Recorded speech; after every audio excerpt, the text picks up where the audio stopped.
A lot of you guys probably saw me work on this piece yesterday. Now, if you haven't seen that video, go ahead and check that out. It was super fun to make. And for that exact reason, actually, I felt so prompted to start another piece on this last piece of watercolor paper. Now, this is the cheap stuff. This is the stuff you can get for nearly nothing. And it's great, especially if you're gonna be doing like acrylic, or if you're gonna do a little bit of mixed media, those kinds of things. Is that ideal for watercolor? Arguably, probably the worst thing for watercolor, not gonna lie. It's just the paper's not as durable. It's something more where you're gonna go a little bit lighter, maybe not as much detail, that kind of stuff. But for the purpose I'm using it today, I think it'll be really, really satisfying. It's gonna be kind of a flashback to yesterday's video, where basically I'm gonna jump in, do a basic wash of watercolor, of course, after I've sketched everything out, and then start adding some Prismacolor on top or some colored pencil. So let's start this up. Here we go. Let's prep the paper. We're actually going to draw kind of this NASCAR scene that I saw. And the whole goal of this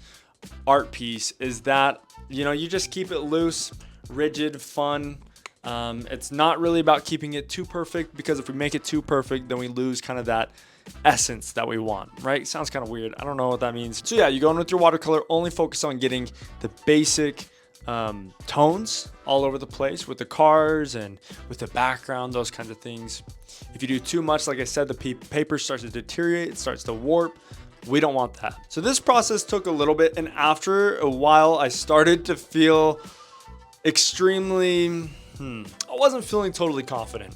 In fact, so much of how I felt was discouraged, maybe that's the best word for it. But I knew I had to keep holding through, I had to keep pushing. And so as soon as I got those Prismacolors on, I started going thick, especially with the blacks, the turquoises, and all the main tones that I needed to create the reflections and highlights. And that did extremely well. Now that also took a while. It was a lot of just sharpening shapes, bringing out kind of that smoke texture in the background, focusing on the shadows that are there. There's very few, but there are enough. And then finally at the very end, here I am. I'm going in with a white acrylic pen, and that was such a smart move in all ways, just because there were highlights I couldn't bring out with just a Prismacolor. Also, I was missing my white Prismacolor, so awkward, yeah. So I had to make something work, and the white acrylic pen was awesome. It was perfect. I also used that to highlight and bring out kind of the edges of that smoke cloud back there, just because I wasn't feeling like it was working the best. I also use it to highlight some of the whites, to especially bring out any reflections or shines that I wanted. I added more than I needed to, but I feel like that was perfect. And here we go. This is the final piece. I fell in love with it. I thought it was amazing. If you guys like this video, my name is Gabe the Painter, and I will be posting every single day here in August.